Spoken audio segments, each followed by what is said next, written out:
For every job that you post, you have 100 applications, out of which 80 would be possibly incorrect fits at the starting point itself. While we say this in the HR world that you must hire for attitude, train for skill and all of that, unfortunately, and I'm going to call it out here, I think the HR folks are the worst in this regard. So they tend to bracket you. The moment I understood that I'm a problem solver and that is my key role, it became easier for me to live the HR role. People are more at least now aware of what they want or how much they are willing to put in, right? I think that self-realization in terms of, I know it's a meme which goes, itne paise mein itna hi milega. So I think people are now sort of learned how to draw the line, if I might say so.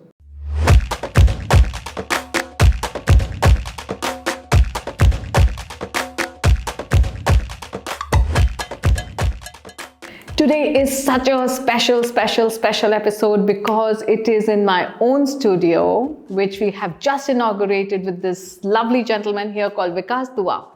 Vikas, this is our debut, by the way, in this beautiful space. Welcome. Thank you so much, my honor, and really lovely to be amongst all this lovely art. Yes. So Vikas Dua is the HR head for a company called Weber Shandwick, and he is also a blue tick in the LinkedIn Accelerator community and also a TED speaker. And of course, he's wearing something on his t-shirt which says HR in my heart. He will talk about it. It's a book that he wrote. So definitely he's an HR guy that you can see. I think there are a lot of learnings. I'm sure that they are in that book and from his heart. So let's get going. So welcome, Vikas. I'm so excited to have you. I've been following you. I've been seeing your content, and I don't know from when we connected. And thank you for accepting and coming all the way, driving here. And it's a beautiful day. Thank you. Thank you so much, Archana. Pleasure to be here. And of course, been connected for years now. I also forget the date, but it's been lovely following you as well. So I think the learning has been mutual. Thank you. So Vikas, this is a Second Act podcast, and Second Act is a beautiful space of like telling somebody that there is something still available in us, something that we can still discover, something that we have taken a plunge to, and allowed ourselves to come out of the limiting beliefs, as they say. So in your life, I also know that you took some steps. Why don't you tell us about what steps you took which were out of your comfort zone and that helped you to discover your second act? For sure. So in fact, in my case, I don't know whether it's a second act, it's possibly third act, fourth act, I don't know.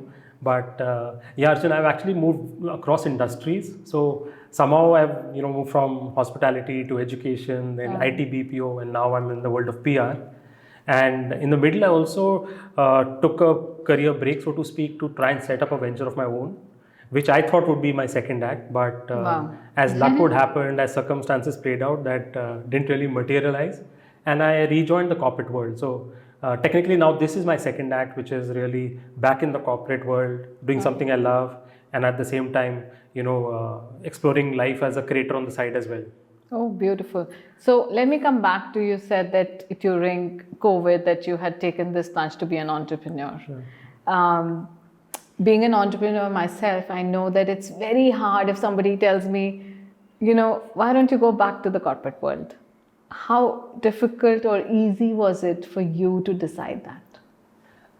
Thinking back, I think it was a smart decision. Maybe not that easy, but a sensible decision. I'll tell you why. Because when I took the plunge, I took it at a stage which, typically all of us go through at some point, a midlife crisis. And I said, let me try doing something on my own, something that I'm passionate about. Right. So I took this plunge, and it just happened to coincide with COVID, in the sense that COVID broke out 2-3 months later. And the entire platform or the premise of the venture which I was trying to put together was to connect professionals from industry to campuses. To make them available across the length and breadth of the country, because that's a gap that I found. Now, what happened with COVID was, Arjuna, that everyone became available on Zoom. Yeah. Literally the top names in the world of any corporate, any business, any industry, any domain, whether it's finance, HR, accounts, sales and marketing, name it. A campus could request for an e-meeting for the students. The expert or the HR head would be happy to get onto a call and connect with the students. So the entire model got disrupted, right? So after giving it enough time and still trying to make something out of it for close to almost 1.5, 2 years, I felt somehow that it would be the right, move to get back to the corporate world. And that's when a great opportunity came up, and I said, God is with me. Why not, take the signals? Yeah. So, but did you leave just before COVID for a reason, or like you said, of course, midlife crisis? But did you also leave because you thought that time's running out for you? Something similar to the feeling of, I don't know what midlife crisis meant for you. Correct. What is that feeling that you felt? For me, it was a feeling of being stagnated, because after having spent about 10 to 12 years and I was in the BPO space at that point in recruitments, somehow, there wasn't any fresh learning happening. With every year, with every promotion, it was just about doing the same thing in a slightly bigger scale. Now, at initial stages of your career, it can be quite motivating, can be quite encouraging, can give you a thrill. But I find that later down, you start expecting and wanting more from yourself. And, of course. The aspiration for myself are also immense in terms of growth and exposure and learning. Right. And the dichotomies are, Archana, that I think while we say this in the HR world that you must hire for attitude, train for skill and all of that, unfortunately, and I'm going to call it out here, I think the HR folks are the worst in this regard. So they tend to bracket you. So even when I would, let's say, go for job opportunities and interview as a candidate, somewhere I would be bracketed as a recruitment professional or an HR professional relevant to the BPO world only.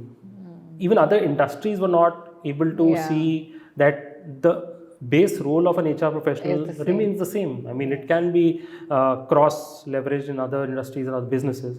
But unfortunately, there's a huge mind block that many recruiters, many hiring leaders have, and it continues to this day.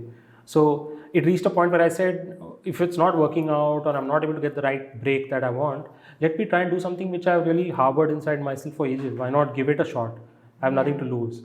And also somewhere along the way, when I was reading books by Jay Shetty and the like, that whole concept of aligning your work to your mission, to your passion, was becoming more and more close to my heart. So I said, this is the time I can do it and explore if worst case scenario might come back.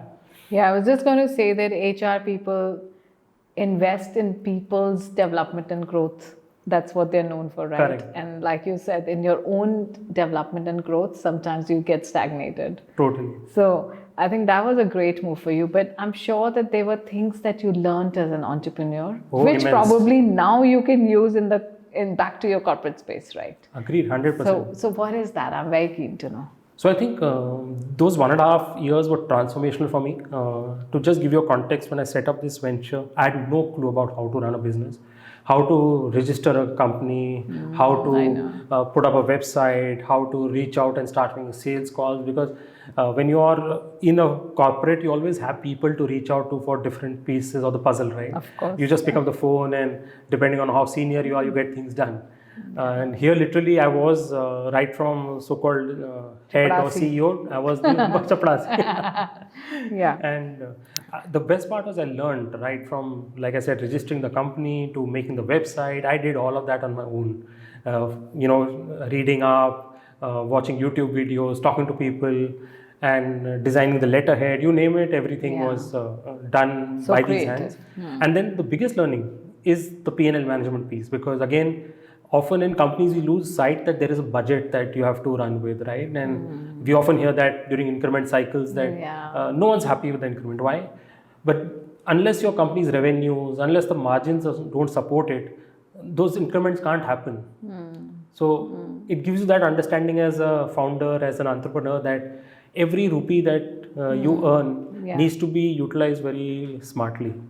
For the longest time, I didn't go and work out of a co-working space, because I knew that was 7, 8, 10,000 rupees per month saved. So you really start thinking very smartly, I would say. Yeah, because I'm just thinking as well that if I ever go back, now I will take back so much that I have learned from 100%. Here. And that could be on areas of also thinking like it's my company. I think what we normally do in a corporate world is we detach ourselves to say this is somebody we are working for. And if we start working that this is a space that I'm working together with to grow, I think the mindset changes, right? Correct. Then you start treating that space as your own, and then you are doing things very sensitively, like not spending money in the co-working space, which we very insensitively do, right? Correct. Because it's given to us. Exactly. So is there anything else, like you remember being an entrepreneur, probably the falls that you had, Sure. something that you went down because of, has helped you also to do something better here? Yes, I think the biggest fault, and somewhere I've still not managed to overcome that completely, is because I was so passionate about the idea, about the product. I think I held it too close to myself. It would have helped if I had brought on a co-founder or shared some of that with someone else who could bring in complementary skills, and then we could actually have had a shot at running it together. But just the fact that this was so-called my baby, I wanted to own 100% of it. Run with it independently and make it my success story, I think helped me back. So I think the learning clearly from that is, partner, collaborate as much as you can, because So nice. 2 is always better than 1, 3 is always better than 2. That's the way to look at it. ये coaching space में तो बहुत ही है, because I am a coach as well. Correct. And in this coaching space, everybody holds on so tightly to their content, their, whatever, all the people that they know, their contacts. वो कभी बहुत hold करके रखते हैं कि भाई कोई ले ना जाए. True. So I totally believe that, once you start expanding yourself, your own heart, I would say, HR from the heart. So everybody who can just expand their heart, I think there will be so much more that can come, right? So many people can rise. And times are changing, Archana, because I'll just tell you, I think we are from the time where, if you remember in school, our textbook, our notebook used to be our prized possession. We wouldn't share it. Before exams, we'll guard it. Meri book hai, mere notes hai, and all that. But today's young kids, if you see, they are so open to sharing. And luckily, again, I have managed to build a connect with a huge community, the LinkedIn Accelerator program that you spoke about. Yes. A lot of the participants in that program are very young kids, 20s. And Right. the way they share information with one another and support one another. Right. I'm not surprised the way that young group is growing in life, because they're literally helping each other climb together. Yeah. And that's a great learning I had to take from them. Great. So today only we have launched a podcast with another LinkedIn accelerator, let's say. His name is Jatin Seni. Oh, yes, a great friend of mine now. Oh, he is.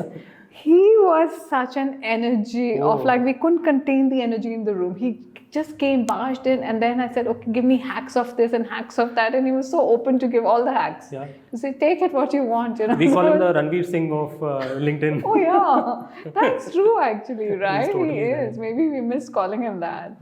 But he was such a ball. So it was very fun to have him. And also, he was so open. Yes. So open to discussing anything. And Correct. I think that's what I loved about him as well. And Great. that's what I see in that age group, and Yeah. the young lot that's coming up. So I'm very optimistic about the country's future also, if you ask me. Absolutely. Because, if everyone collaborates and shares the way they were doing, Yeah. the whole country will benefit. Yeah, in fact, yesterday only somebody put a LinkedIn post saying, India, we are just about starting. Wow. So it is, right? I mean, is. I just feel, yes, India has a lot of scope, and thanks to these younger kids as well. True. But we are also broadening our mind, by the way. Exactly, yes. Haven't we expanded our mindset to it absorb a lot from these youngsters? And I really love your mission, because I think, honestly, when you reached out to me, I was glad that I could come and join in here, because the way I see it, again, in this transformation, there is a high likelihood, if it's not already happening, that a lot of people will need to think about the second act. Yes. So by making this conversation mainstream, by encouraging them to think, you're helping someone, and that's great. Yeah. Yeah. So I just thought that because my life went such a downhill when I left my corporate job, and when things don't go right in your entrepreneurship journey, you feel, oh my God, I'm so useless. I didn't learn anything in my corporate job, right? Yeah. That I could bring into the entrepreneurship. And then you start thinking, oh my God, so much has gone by. The time has flown. And why did I not invest in the right skills, maybe, or just a passive income or something else that I could do as a potential? And there's so much to do, right? Yes. So is there anything that you are doing now as a passion, as something? Of course, LinkedIn is something that you are still, jumping leaps and bounds. But is there anything else that you are feeling constantly that I need to discover? So, now I am fulfilled on a lot of fronts, to be honest. So, happy to be working with a great organization, a global organization, where the company's entire, I would say, the value system aligns with mine. Oh, nice. So it's in the communication space, it's a PR agency. Communication has always been close to my heart in the sense that, growing up, studying Julius Caesar and doing all of that.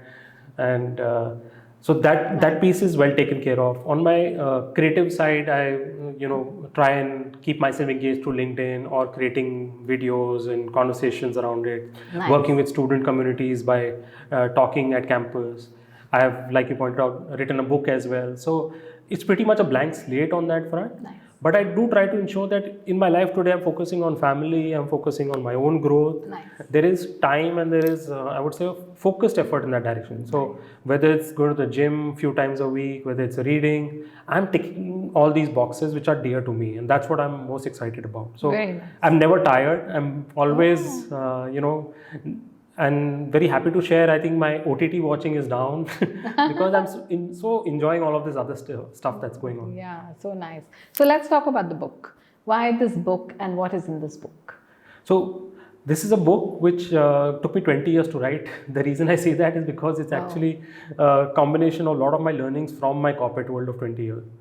So all my experiences in the world of HR, and you go through so many different interactions, experiences, that I just found that enough and more to share with the younger lot, kids who are maybe aspiring to make a career in HR, or even others who may want to just understand what is life in a big corporate like. So I've written about 20 episodes really, so they're easy to understand, easy to relate to. They're not very heavy reading, and also since I have a innate knack, you can say in some sense, of writing poetry. So I've combined a bit of that as well. So it's a very unique book, and I'm glad that it's already in a number of business school libraries across the country. So the student community seems to have at least liked it. चलो कोई poetry बताओ फिर. ऐसे मुझे याद ही नहीं. हम तो ऐसे ही बना लेते हैं हम. कुछ भी. अब मुझे 10 minutes दे दो, I can write one on anything, but offhand I don't remember these. So okay, tell me the 5 key things in your book then. 5 key things in my book. So key thing is it's a book on leadership. It's a book that is relevant to across age groups. It's a book that's relevant to across different genres or domains. People from finance will relate to it. People from marketing, people from HR will relate to it. It's a book on how you can stay true to your values and your core beliefs as you go through this crazy corporate rat race of ours. And finally, it's a book about optimism, I feel, because overall, even though there are some chapters or some episodes which have not been pleasant for me, but overall theme one will or feeling one will have after reaching is that it's a positive, feel-good book. So HR is transitioning, okay? Yeah. So from human resources, we are now people management to happiness coach to well-being somebody. So isn't it transitioning? Big time. Big time, right? So how are you seeing yourself fitting in, and what are you doing to just transition along? Sure. So HR in any case has always been transitioning. I mean, I remember earlier it was called personnel management. It was very number-driven productivity. 9.5 hours done, not done. 6-day working done, not done, and that used to be the kind of track. And then it became HR. Now you rightly said it's moved into a number of new dimensions. Yeah. What is the bigger challenge today is, I think, Arjuna, where again HR is expected to wear the business hat also. So today our work is not devoid of the numbers and the margins, and so you have to manage the peoples and the emotions along with ensuring that they work for the business, right? Yeah. The added complexity, like you slightly said, post-COVID is also the fact that now everyone seems to have a different aspiration or desire from what their job gives them. For someone it's flexibility, for someone it's working completely remotely, for someone it's getting the space to operate. So I feel somewhere today in HR profession is more like almost like a parent approach one has to follow, and be a counselor, be a guide, be a help, and be a sort of you can even say a strict monitor at times. So you have to juggle all of that around and try and make sure that in the end, the environment and the facilities provided to your team are enabling them to bring out their best. I mean, in a simple statement, if one were to say, that's it. Create the ecosystem where they can flourish. Yeah. So, Yeah, what you're saying makes sense, because empathy is coming out to be the most highest value Correct. that we are seeking, right, in leadership. And of course, people also take advantage of that. true. Right? I mean, I don't know how you are juggling that, but everybody has a reason why they're not able to do some things now. Sure. There is a lot of talk on mental state, mental health. Right. What are, companies in general like yours doing to make sure that it's happening right, that people with integrity are also there, and then there is, of course, compassion, and then there is, of course, growth, but at the same time, they are being true to themselves and the company. So I think the approach we are following, and I think a lot of the other companies also following, is that we are trying to over-invest and listen to our people. I think so, right from surveys to corridor conversations to reaching out proactively to understand what is going on in their mind, in their family, what support do they need. Also trying to find out what kind of working model works for them. So, for almost 2 years, we were completely remote. Then about a year ago, we started hybrid working with a little bit of flexibility, allowing people to choose the dates and all. So we are still in that exploration mode, if you honestly ask me, because today you see a huge divide. There are some people who want to get back to full-time office working. There are some people who don't want to come in at all. Yeah. And then there is that middle group, which is, they're happy to come 2 days, some are happy to come 3 days. So unfortunately, you can't have 500 working models in the company. You need to figure out one. Yes. But figure out one which works for your industry, for your company, for the kind of work that you do. Yeah. Because at the end of the day, see, the business has to survive, has to do well. And that's the only way that the dollars are going to come in, the employees are going to get paid. So you have to adopt a sort of, you can say, approach which serves the majority, if not all, and make them co-participants in decision making. So if you've listened to them, if you heard their argument, if you've debated with them, discussed with them, chances of getting that buy-in is much higher. Yeah. But do you think COVID has impacted the overall energy in people to be on time, to deliver on time? One is, of course, that the things have blurred, right? There is no time between personal and private. But at the same time, there's always also this whole slack of things to happen. Are you noticing that in the work culture? I'm not sure about Slack, but I think what I'm noticing is that people are more at least now aware of what they want or how much they are willing to put in, right? I think that's self-realization in terms of, I know it's a meme which goes, itne paise mein itna hi milega. So I think people are now sort of learned how to draw the line, if I might say so. And which is fair, right? I mean, at the end of the day, you engage people for certain hours or certain projects, and it's unfair to overutilize or step into their personal space. So some amount of discipline is always good, and I think for our country, which originally somewhere started off as the back office in the recent past in terms of its growth, I think this is a healthy line, because I remember 5 years back or 10 years back when I was in the IT world and we used to talk to our global counterparts. You couldn't reach them after 6 p.m. You couldn't hope to call them on a weekend. Yeah. But somehow in India it was normalized. Yeah, but not anymore. Not anymore. So it's good that I think some of this is happening as a reality check for organizations, because if you're not going to be listening to your staff or be employee centric, chances are they'll go to the competition, and there's enough and more opportunities.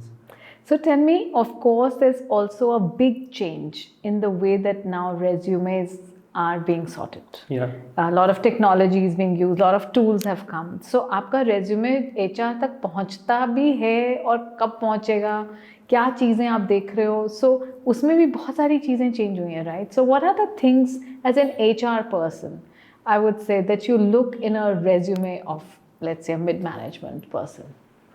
So firstly, you're right in terms of the resume reaching the right person is the biggest challenge in a country like ours, because unfortunately what happens, Archana, is that for every job that you post, you have 100 applications, out of which 80 would be possibly incorrect fits at the starting point itself. So I often caution candidates that don't just pray and pray.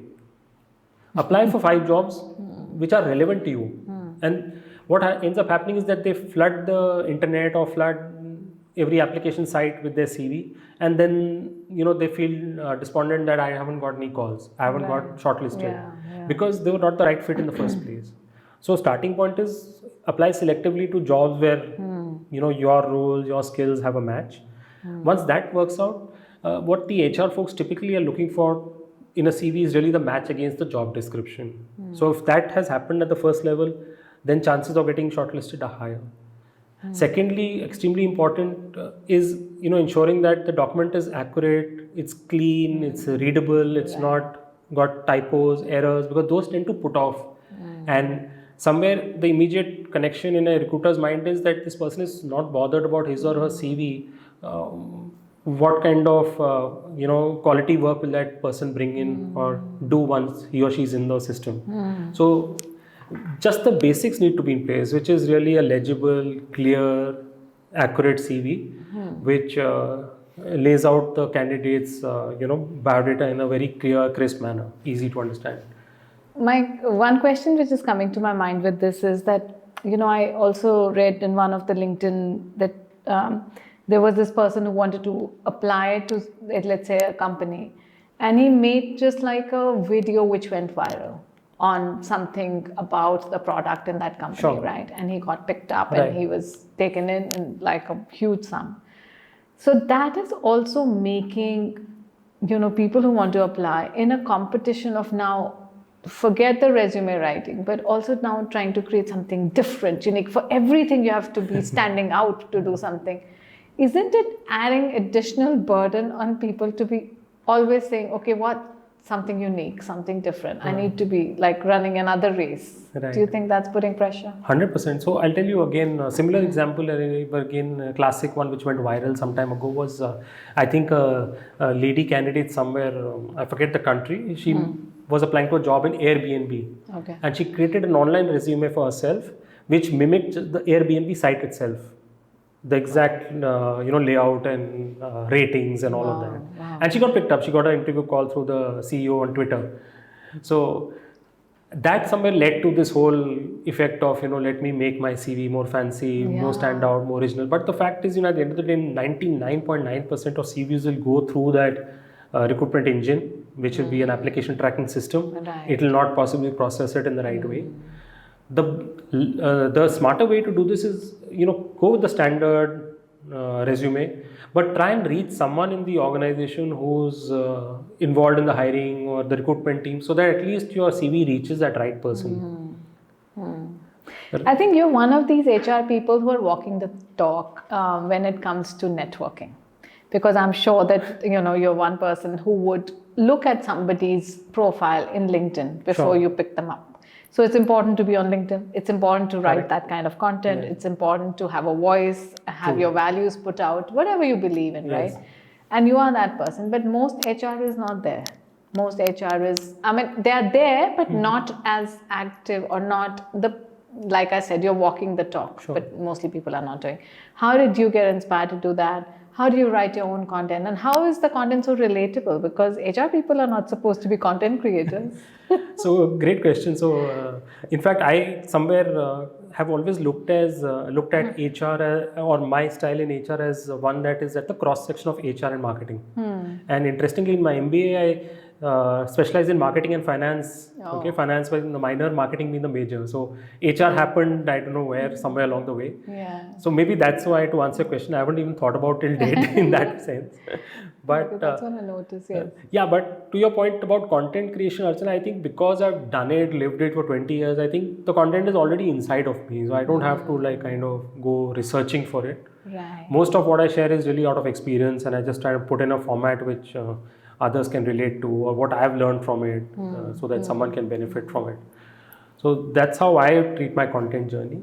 And also, I feel HR people, to some extent, at least from the recruitment side, are very conversant with LinkedIn and utilizing the platform very well. Because even 10 years ago, when LinkedIn was a pure play, you can say an application or a professional CV database, everyone used to at least go and look at that profile there once and validate, okay, the paper CV that I've got, is it the same as what the online profile is saying? Today, of course, the recruiters are still doing a deeper job in trying to figure out what is this person talking about, is he sharing anything of value or not. So therefore, I feel yes, LinkedIn presence is very important. Everyone should definitely have that presence.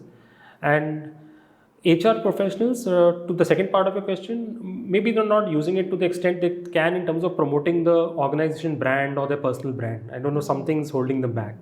And it could be, in my view, often the companies which also discourage. So, Yes. luckily, I'm fortunate to be in a space where my organization kind of encourages and supports. Okay, so so this podcast is about Second Act, Nice. and this whole question I have to ask you so that we can make a reel out of it, which is, what is your second act?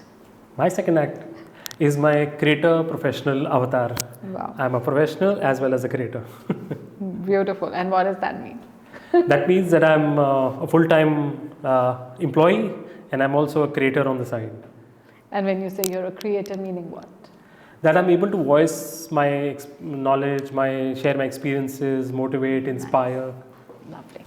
So tell me, this journey on LinkedIn that it started, if somebody wants to be an accelerator like you, or needs to get that blue tick, or whatever, leverage the LinkedIn platform, what should they do? What are the steps they should follow? So honestly, there is no blue book to this. Archana, LinkedIn hasn't released any sort of guidelines around how they select folks for the Creator Accelerator or the identified top voices. But the mantras I have followed is what I can share, Yes. which is really about being consistent, regular with my content, being original with it, and being creative with it. So I have not had a rocking growth in followership like many others might have had. To be honest, it's taken me about 3.5-4 years to reach 25,000 or so that I am currently. But what I've done is that I've been regular on the platform, which means at least 3 to 4 times a week, and tried to bring in my unique voice and information which is aligned to my own knowledge and my growth and my aspirations. So like you pointed out some time ago, it's all HR related, people development related, career related, because that's me. Today, if I start talking about sports, it's not going to gel. So that's the mantra I followed. I think that works. As far as the Creator Accelerator program goes, it was a pilot batch which LinkedIn launched in 2022, and they invited applications. So I don't know how many applied across the country, but I was one of them lucky ones to get selected. There are no announcements further from LinkedIn as of now in terms of when they plan to launch a second batch or a third batch whenever it comes. So unfortunately, I think one can only watch and keep one's eyes and ears open to figure that out. So what benefits did you feel when you became a part of a cohort of 200 people? So the benefit clearly is, and I referred to it earlier, is that a majority of this group is also a lot of young folks. So there are people across age groups, people with different voices, different backgrounds, talking about different stuff. So a lot of, you can say, cross learning. Also, this cohort, I've realized very, very eager, keen, and always open to sharing best practices, helping one another. So today, for example, if in editing my video I face a problem, I know that I can put a query on this group and someone will respond. On the other hand, someone is struggling with writing a blog, can put a query here and someone else may respond, or 3 or 4 people may respond. So that is the true benefit of the community. And I think that's again opened my mind to the idea that frankly LinkedIn is a very large community, but within that communities like this LikeCap community or your, let's say, a Second Act community, this is where the real magic is happening, which is where people are helping each other, supporting, and if nothing else, at least letting out something they're holding inside. Just have a shoulder to cry on, or an ear to voice themselves. Somebody to share. Yeah. I mean, and that's a very big comforting thing, right? Correct. When you can actually just put a post out there to say, hey, I'm feeling in a certain way, and then there'll be so many who come along to say, hey, it's True. okay, and I feel the same, whatever. Yeah, right. So it's the journey that you have so far, right? I mean, there are things that must have happened in your life where you're also in a fixated kind of a tone, like you don't know what to decide. Is it the company policy you should follow, or really go for the colleague who's saying something? In those circumstances, what does a true HR person do? See, The bedrock becomes the company policy mostly. But again, if there are special cases where you need to kind of, I would say, need an exception, I won't say break the policy, or that's not the right thing to do. But every policy, in my experience, always has a exception clause, which is what I'll try to or like to leverage. For example, I'll give you a simple example. One of our junior staff, just about a year ago, was facing a health issue, and the insurance coverage for that level was not that high. Right. But the policy route would have said that no, you can't do anything more. This is the limit. Close it at that. Close it, yeah. But by just having the right conversations internally, building the case, one was able to get him a higher, reimbursement. Yeah. And that's what I think HR should actually be doing. So it can't be a pure play, go by the book approach, and nor can it be complete anarchy where just a free world for everyone, because then the entire policy loses meaning. So you've got to find that middle path and make sure you do what is right. Yeah. So I think your journey has been pretty interesting, and you're one of the very interesting HR people I have met so far, to be honest. Thank you. HR is known to be like, okay, it's more like an admin role. Let's just put it this way. That's how they are termed as. They might be doing fantastic things, but I think COVID was a game changer. Is it? Yeah, because immediately post-COVID, the HR heads actually got the seat on the table. I mean, the CEO would call up the HR head, can we open the office? What do we do? Factory band ho rahi hai. And lockdown ho gaya idhar. Then your staff needs vaccination, your staff needs vaccines, all of that. So that really gave a huge fillip to the HR fraternity. And I think that seat has been solidified because a lot of them have risen to the challenge. Right. So is there anything you want to tell the budding HR youngsters who are coming into HR? Because HR is not limited to just one thing now. उसमें भी specializations हैं, I think बहुत सारी अब हो गई हैं, so I mean I don't even know how many, but I do get to hear them. So what is that one thing that you want to tell them in the middle of everything? So my observation and personal learning, hands-on learning, because at a certain point even I was questioning myself as to what is one doing. The truth, Archana, is that an HR professional is a problem solver. And the moment I realized that, and this realization came very late in life, I'll be very honest, just a year or so ago. Because I would come to office with a properly planned calendar, meetings, work to do, reports to make, decks to create, analysis to do. And then I'll figure out that some issue has happened and one is actually involved in crisis fighting and solving that. Yeah. And it used to unnerve me because, conceptually as a person, I prefer to be structured. But then the moment I understood that I'm a problem solver and that is my key role, it became easier for me to live the HR role. So today, while I have a structure, while I have meetings, I know that I have the flexibility also that yes, something could come up which will derail it, which is fine because that needs to be solved. Wow. If an employee's had an accident, you can't say, no, I've got my meetings and I will, talk about employee survey in the next quarter. Yeah. You've got to put it on. So be ready for high level of ambiguity is what my guidance would be to answer your question, and approach it as a problem solver, taking the help of whoever you have around you. So you may not have all the answers.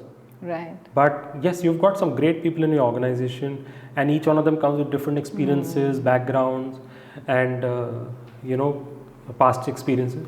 Leverage all of that, build it together and you have a solution. Everything gets solved, I've realized. Wow. So fantastic, by the way, all the younger people who are hearing us, you please hear this, that there is a lot of scope as long as you are open to just help somebody. I think HR is all about helping, extending a hand, understanding, and there has to be a lot of empathy, which of course 100%. Is required, and that's what. So we are going to wrap up this with some very beautiful rapid fire questions. Wow. Just something to know you better, sure. Not to stamp you, but like to know you better. So, okay, so one thing that you remember really pushed you off the hook, like in the sense in your journey of like one request which came in your HR journey which stumped you. It said, oh my goodness, what do I do now? Do you have anything like that?